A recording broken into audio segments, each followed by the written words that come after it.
Yeah, I mean, so let me backtrack real quick too, and just comment on the mindset that a lender, well, we'll just stay on lending. A lender is going to reciprocate leads. If it happens, that's a big time bonus, right?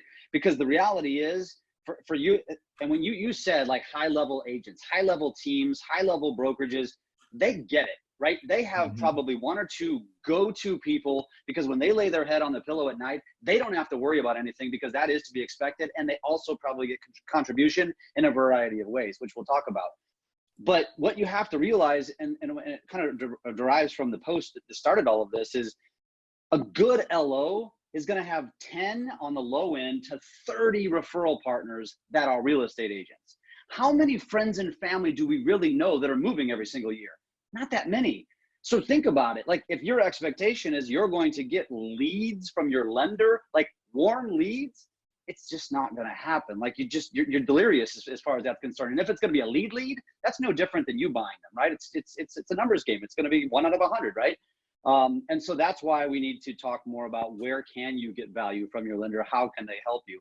And so to answer your question, my opinion is this: is number one, obviously there is lead contribution, but again, you need to have the expectation of when you approach a lender and say, hey, I know I've never met you before, but give me your credit card, because that's what it sounds like to us, right? So like Michael said, there needs to be reciprocal on both sides. Like, you just can't expect to walk off to somebody off the street.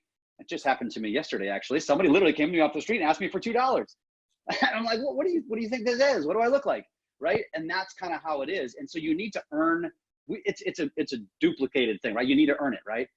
And so it starts with, how can we help? Like, are you doing events? Are you doing marketing? Are you farming? Are you creating videos? What kind of promote? Are you doing open houses? What are you doing? Like, how can I bring value in those other arenas? And that is where it starts, in my opinion, when it comes to a good lender partnership.